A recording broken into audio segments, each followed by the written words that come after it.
Bună ziua, oameni dragi! Astăzi vă vom prezenta un protocol care poate fi aplicat atât copiilor cât și adulților. Bineînțeles, se adaptează cantitatea de ulei esențial. Un protocol cu uleiuri esențiale. Noi folosim uleiurile esențiale doTERRA pentru gradul lor de puritate. Protocoalele sunt extrem de simple. Metoda este una extrem de eficientă, testată de noi de o bună perioadă de timp.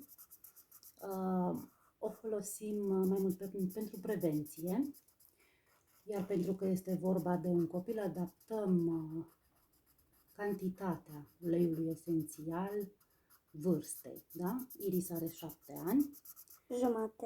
Jumate.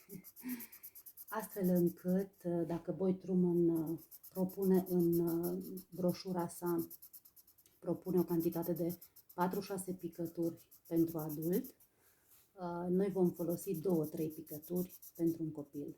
Da? Astăzi vom aplica protocolul pentru boli infecțioase. Am să vă citesc care sunt bolile asociate acestui protocol: gripă, pneumonie, streptococ, stafilococ, crup, malarie, mononucleoză, Epstein-Barr, infecții, candida, boala Lyme, paraziți, ciuperci, constipație, boala Creutzfeldt-Jakob, hepatită, infecții virale, infecții bacteriene, infecții fungice, meningită, zona zoster, dureri în gât. Da? Metoda este una extrem de simplă.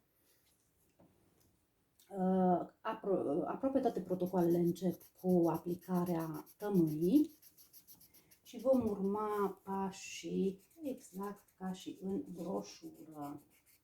Și anume, începem cu tămâia, aplicăm 1-2 picături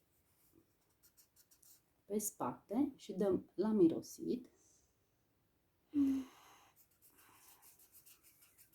Și pe talpă.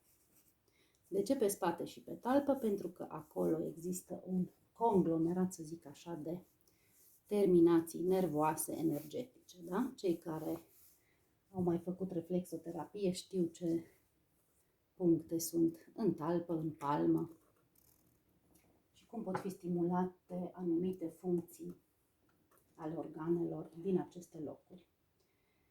Următorul pas este aplicarea uleiului fracționat, de cocos folosim noi, ulei fracționat de cocos, da? Nu râncezește, nu se solidifică, este inodor, incolor, se absorbe foarte bine în piele, deci nu lasă o peliculă unsă, se aplică pe spate, nu ne încrucișăm piciorușele niciodată, ca să nu blocăm energia. Da?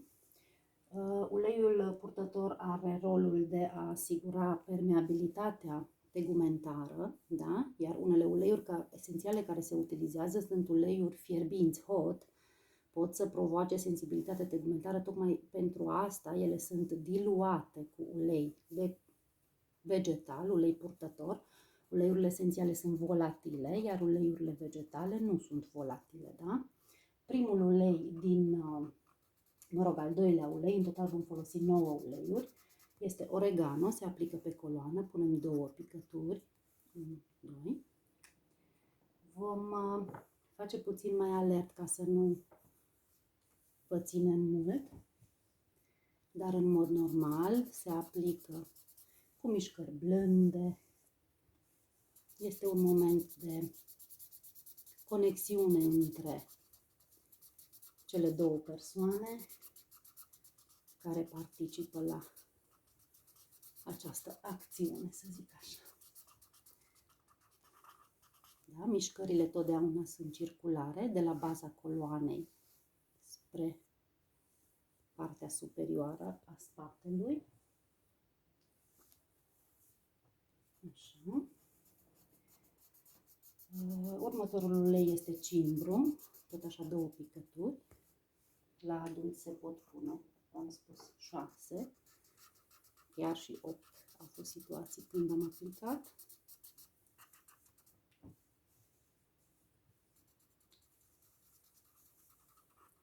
Merge și în talpă. Mișcările circulare în sensul acelor de ceasonic le veți vedea invers probabil, pentru că înregistrăm cu camera frontală.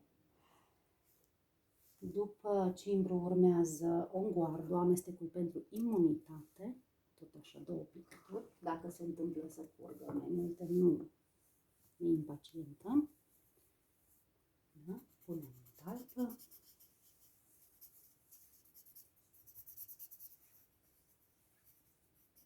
După onguard urmează Aromatouch, este un amestec destinat masajului, este un miorelaxant. Au mers 3 picături, mișcări circulare, de la bază spre partea superioară. La sfârșitul broșurii găsiți punctele reflexogene din talpă, pălmi și urechi. Atunci când dorim să stimulăm un anume organ, da? Să spunem căile superioare respiratorii, vom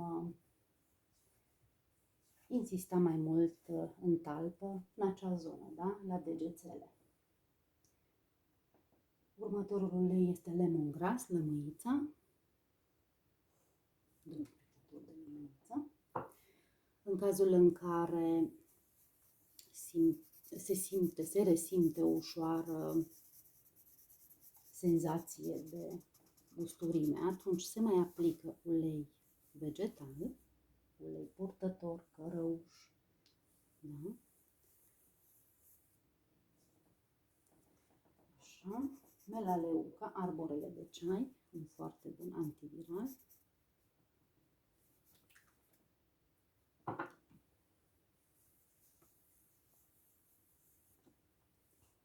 Se pune și în talpă. În acest protocol doar primul ulei tămâia se și inspiră,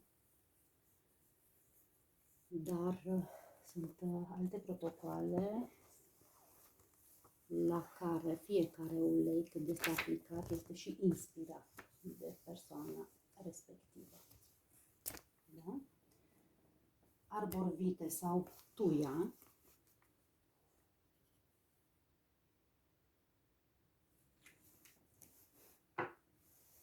Uleiurile esențiale au densități diferite, astfel încât veți observa că nu toate curg la fel din sticluță. Unele mai repede, altele mai greu, să zic așa. Așa, și ultimul pas este menta.